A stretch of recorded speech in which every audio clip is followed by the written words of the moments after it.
Hi, that's Gianpaolo Russo for a new edition of PPC World News. And here we have Michelle Morgan with us. Hi, Michelle. Hello. Commenting on the last month news of PPC and CRO world. Let's start immediately without losing any time. The first news is something you should have seen.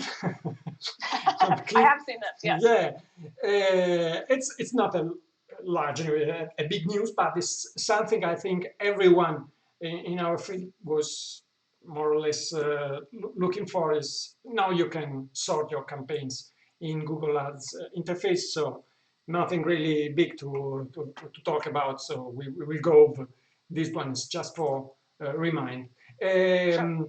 The next one is from Frederick Wallace. Yes, published a book.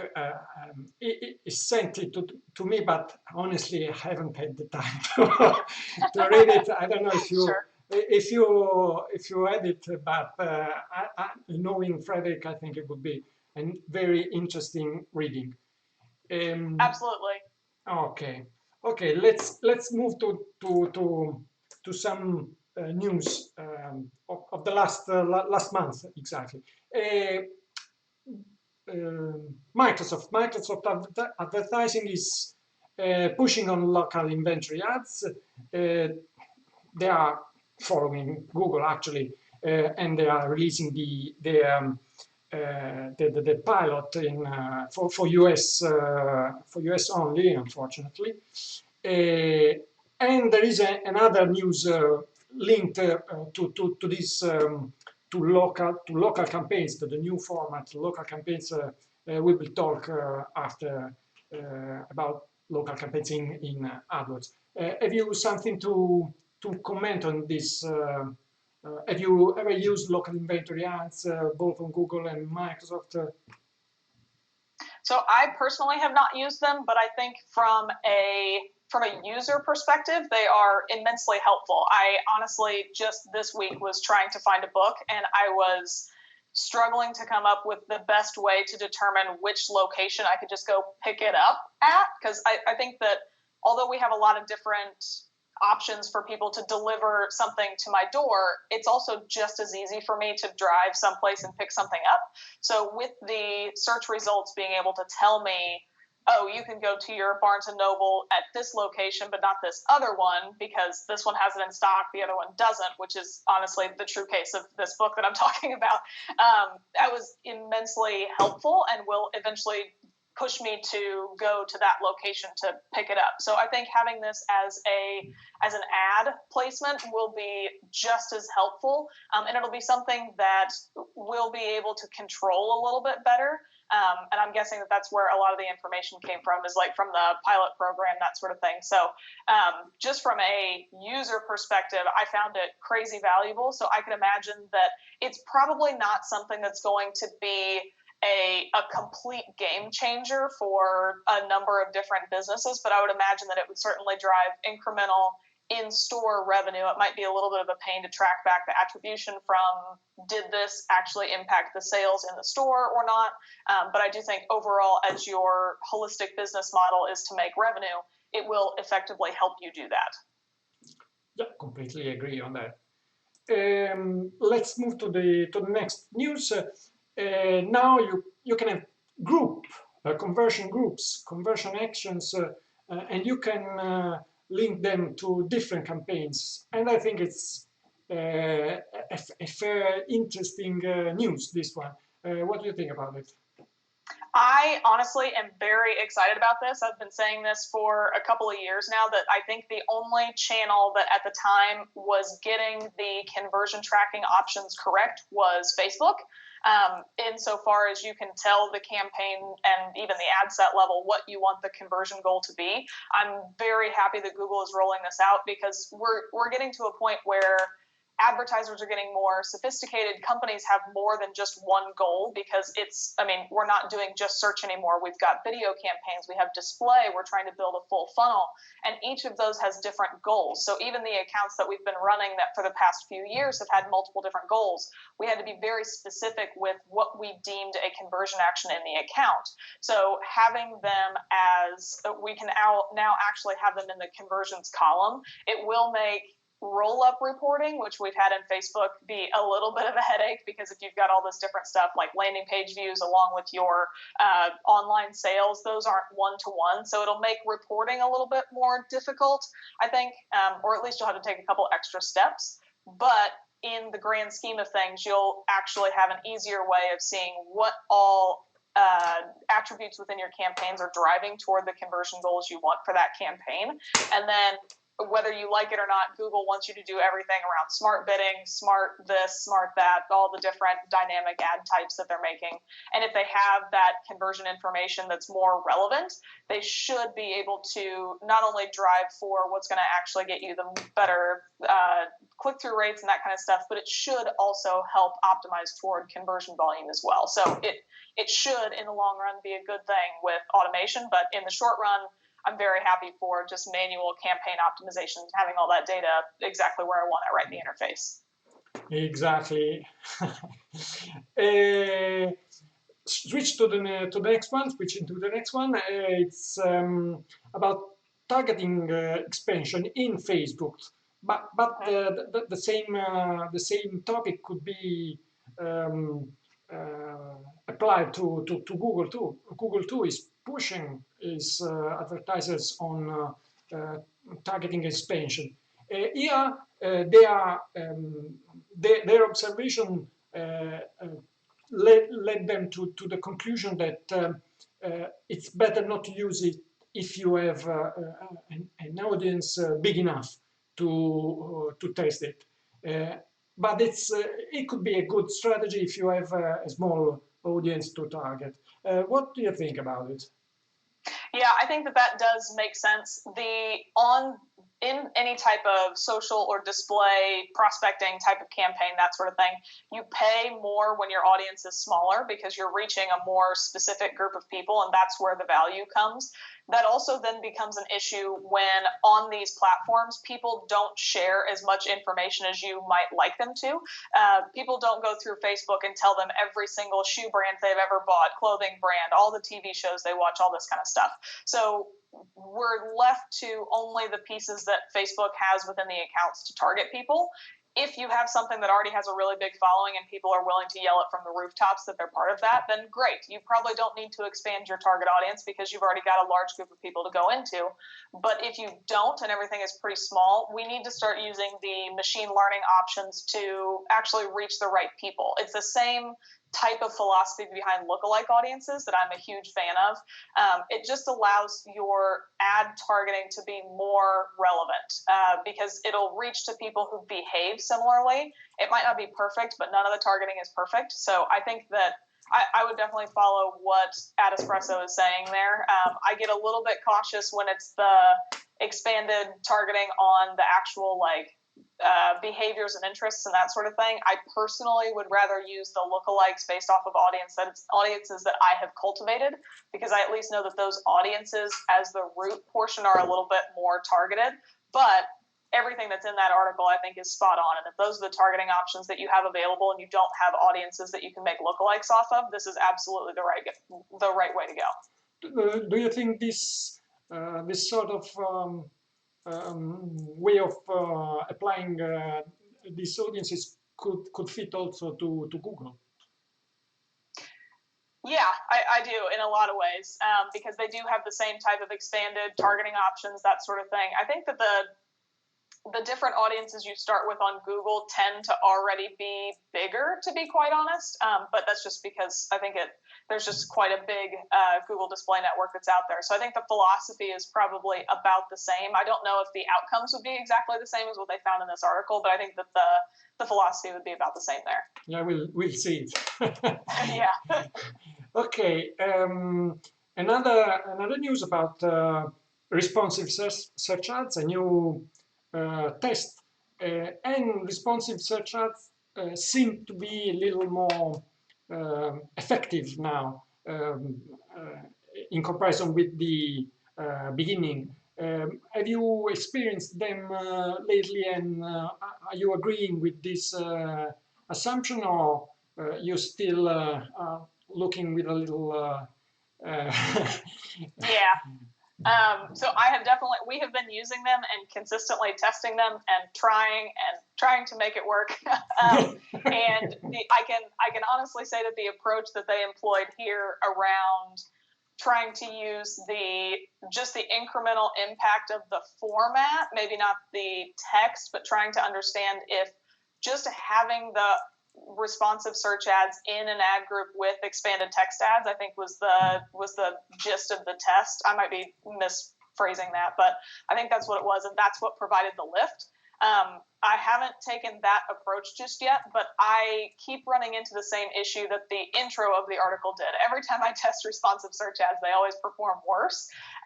So it's something that, with the amount that Google reps continue to push them and the amount that Google continues to roll things out and continue to talk about them, I imagine that is going to be the path that we are going to be forced into. Same thing that we were with expanded text ads a few years ago over the standard ads. So it is something that we are continuously testing, trying to find the right combination of factors to make it perform better, but in my experience, we just haven't seen it perform better just yet. So maybe it's something that goes down legitimately just to the format. We need to make the wording verbatim in responsive search ads, which then sounds silly because what's the point? But we'll keep moving forward with it. But I just haven't seen the performance pan out just yet. Yeah, we have to get used to them too, as advertisers. Exactly. So it's not just Google who has to test them.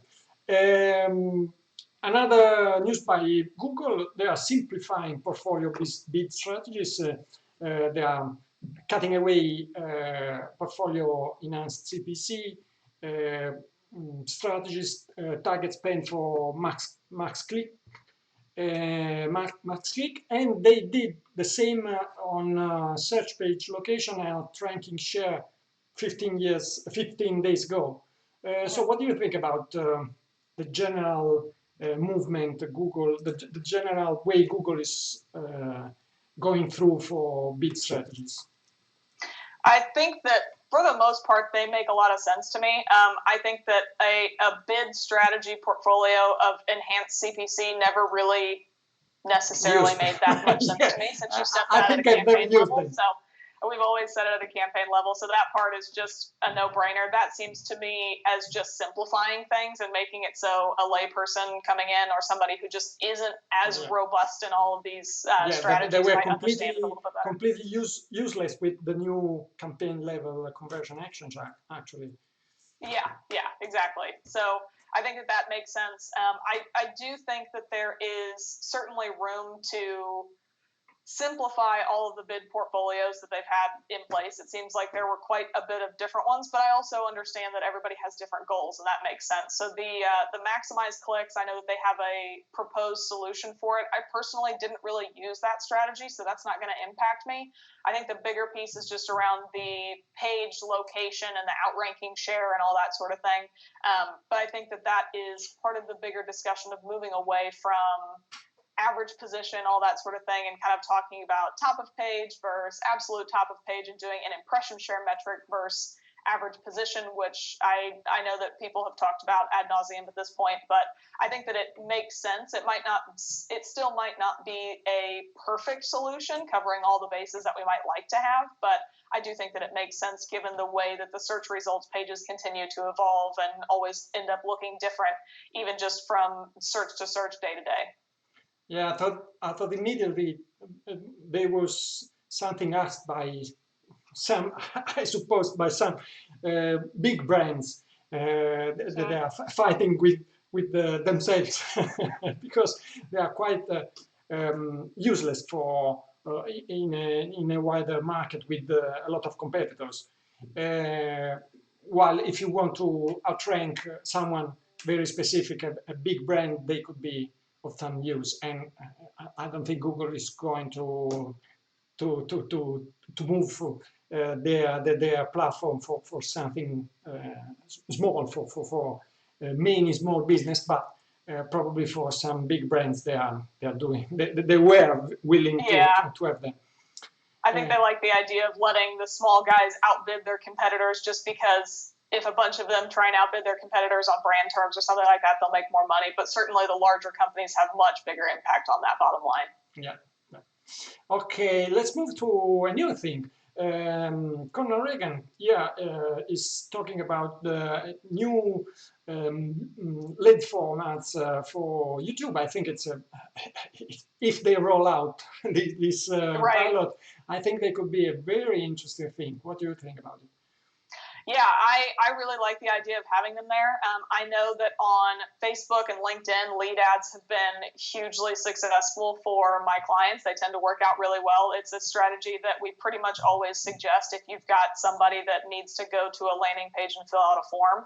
It basically just cuts out a step in the process. So YouTube is probably, if you classify it as a social network, it's probably it's one of the biggest that's in there. It's the second largest search engine. So there's not really a reason to not test it out if you've got that same functionality and can have the integration in place. I'm curious to see how Google does lead ads compared to how Facebook and LinkedIn do them, but I absolutely think it could be a huge value and something that people should check out if they can support it. Yeah.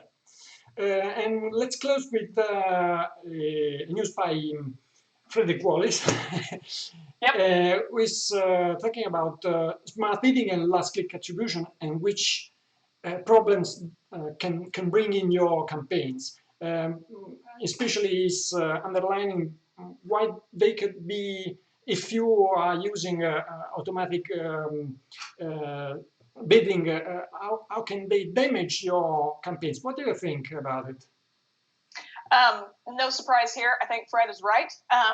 It's something that I feel like we have the same type of conversation, maybe not about bid strategies specifically and automated bidding, but we have the same type of conversation with a number of different businesses that we work with. We all love the bottom of the funnel, people going actively searching for our brand name or our products and converting and that sort of thing. And that's all wonderful.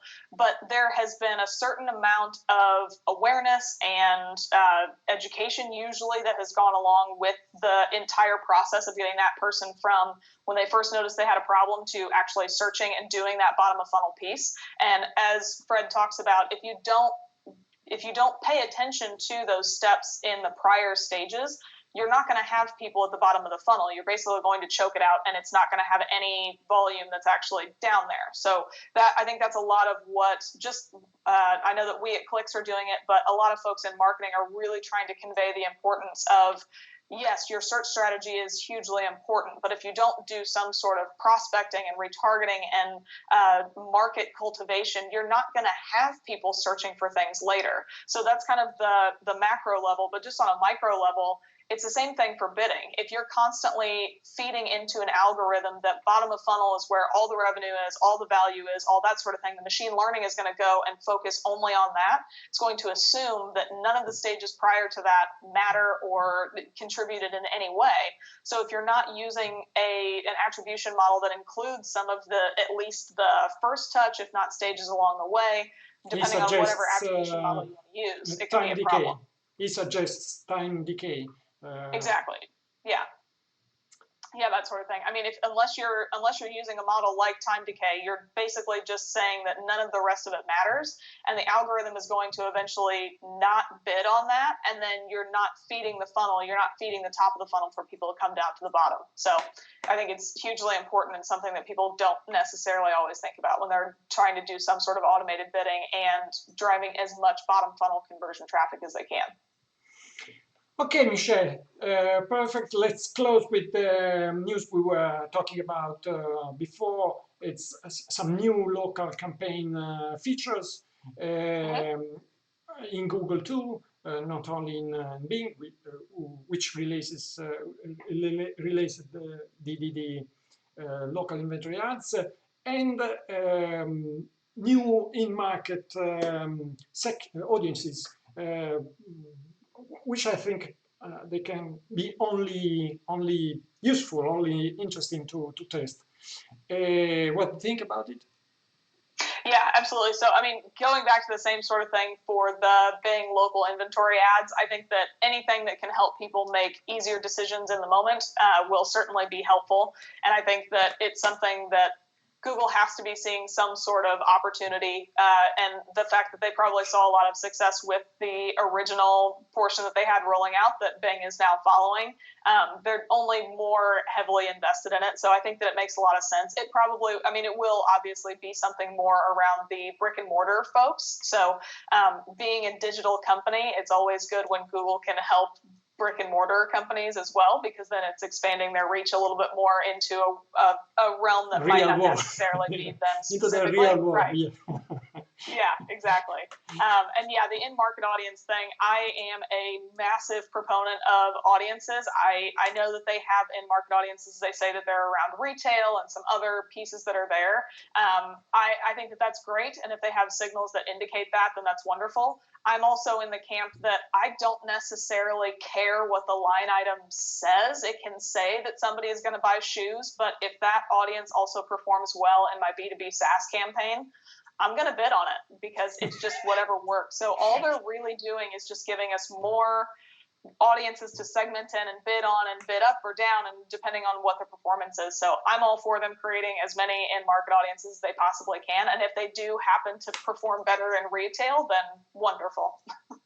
Okay. Okay. Thank you, Michelle. And see you next time. Thank you for being with us. Ciao. Ciao.